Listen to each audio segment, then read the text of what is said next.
Cool. You guys are going to learn about derm stuff today. All right, so, okay, so we can go back. So my name is Mira Peykova, full name Tsvetomira, but I go by Mira. And today I'm presenting on a topic that me and my lab group have been working on. It's an article commissioned by the Journal of Investigative Dermatology. So it's nice knowing there will be a home for this once we're done. It's just a matter of getting it revised and edited and then submitted. But yeah, so my group, we can go to the next slide. Thanks. My group is Dr. Quave's lab at Emory University, and it's a very interdisciplinary approach to dermatology. So we don't just focus on the skin condition, but also on the pharmacology and ethnobotany side of things. And for those of you that don't know, ethnobotany is more of the anthropology of plant medicine and how different cultures around the world have utilized these plants that have been found around their homes for centuries.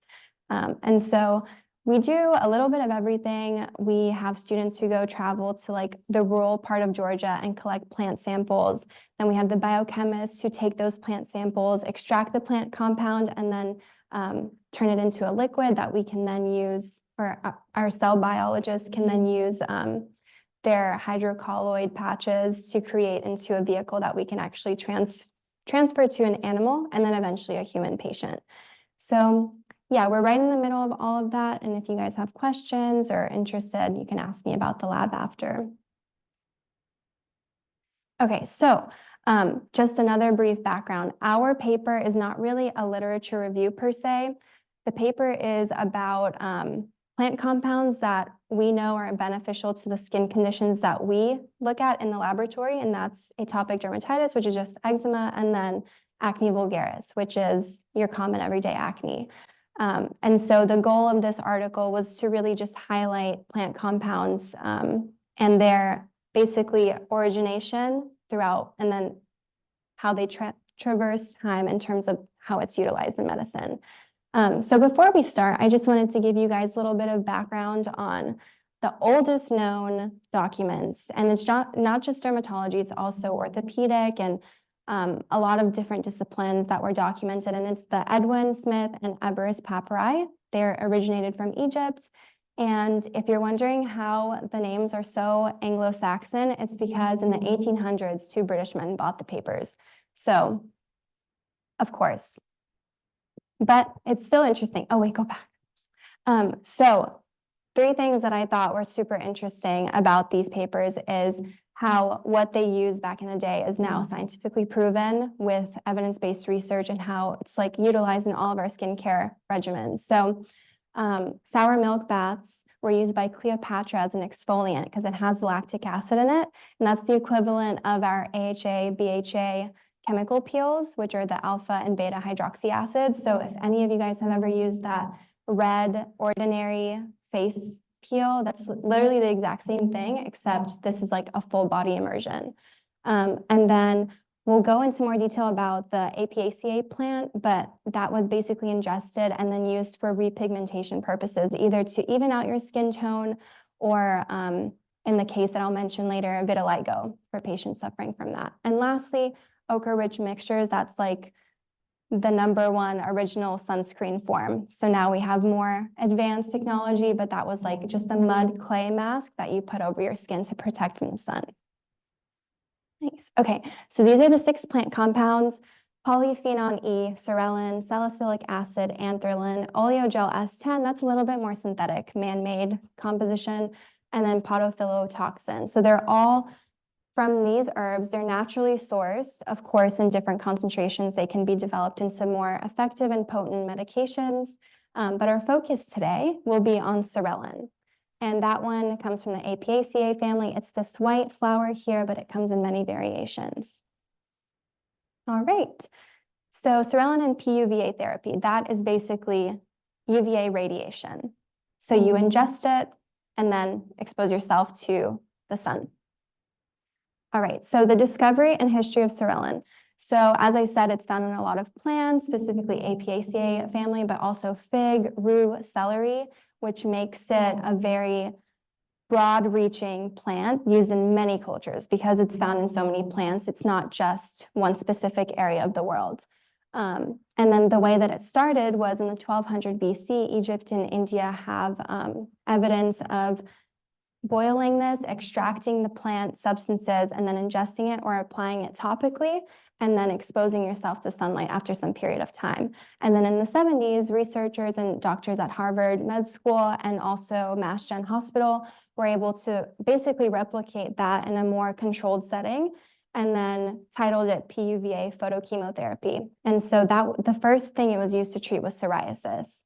And next slide will show the mechanism of action. So as you can see, it's an aromatic compound. So you can tell that it interacts with UVA radiation when exposed to it. And as they used it in ancient years, you apply it topically or you ingest it. And then typically you want to do a light meal because it does give you gut sensitivity, but then you expose yourself to UVA radiation right after. And when you're exposed to it, the UVA radiation intercalates with the DNA and it forms these cross-links with the thymine and cytosine bases. And as we all know from biochem and from cell bio, we know that once you bind something to the covalently bind, it's very hard to remove. So that automatically prevents DNA synthesis and it destroys the specific cell that you're targeting. And it's unknown how, it targets melanocytes in the case of the vitiligo or lymphocytes in more autoimmune conditions, but that's the mechanism. It just targets those specific cells. And as you can imagine with any radiation, the adverse effects are skin cancer, wrinkling, freckling. So today, it has many uses. It's not just the ones listed up here, but for our purposes and for the simplicity, I just brought up these three main ones. So psoriasis, if you're unfamiliar with it, it's localized on your extensor surfaces, so the outsides of your arms and legs, and it presents as this very patchy, erythematous, very itchy, flaky skin, and it's very uncomfortable. All of these skin conditions are very demoralizing for these patients because it's an everyday struggle. So the way Psoralen PUVA therapy works to combat this is by increasing pro-apoptotic factors and then decreasing anti-apoptotic factors, and you guys will go in depth with Dr. Redding next year about this, like first lecture. But this helps to basically stop all DNA replication and proliferation, or cell replication and proliferation of the ones that are causing the disease. So lymphocytes, since it's an autoimmune condition. Then with vitiligo, I'm sure we all know Winnie. She's very famous model and ambassador for vitiligo patients. It's, again, a very debilitating condition because although she looks beautiful in this image, some people don't have symmetric pigmentation or it's just in areas that don't make them feel confident. And so treating it with Psoralen really helps in that it degenerates and then regenerates the melanocytes. So it helps to reestablish the pigmentation that was lost. And then with cutaneous T-cell lymphoma, it's sort of a progression. So you can see the three images. You start with this patch-like rash, almost resembling atopic dermatitis, but like severe across the whole body. Then you progress into plaques, which are a little bit more raised and rough on the surface. And eventually, if it's not treated, it can become a tumor. And as the name implies, it's a T-cell tumor found in the skin. So it's very painful. Some of them can be purulent, can release pus, and it's very uncomfortable. Even just wearing a shirt might be irritating to the patient. So Harvard professors, I believe it was in like the 90s or the 70s, developed this extracorporeal system photopheresis. And so because it's in your blood, the T cells, they figured you can't really just immerse yourself in sunlight and then get the same response. So what they did was they extracted the blood and irradiated it in a machine and then retransfused it into the patient. So that clean, cleansed, irradiated blood would then go on to target those cytokines, IL-10 and interferon gamma, and then remove the remaining CTCL causing cells. So it was very interesting, very groundbreaking for their time. And we can go to the next slide. So the key takeaways, obviously plant-based dermatologic treatments are widely used today, but you have to be aware both of the beneficial and adverse effects since there are many, especially when you don't use the right concentration and plants can be toxic. And we need more clinical trials because unfortunately there weren't many to really go through to get the basis for these plant compounds, but that would be a source of further research in the future. And that was it, you guys. Thank you, thank you. Thank you.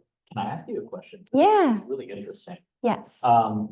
So they're using it like topically in conjunction with UV like light? Is that right? Yes. Mhm. So is there any world where like for example, photodynamic light therapy for treatment of like actinic keratosis and or like other superficial skin cancers where this could be like used for that, or is that I don't something know. different? I'm not entirely sure either.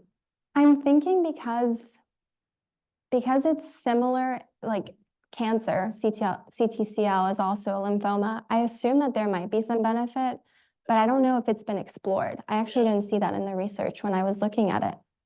It's a good question. All right.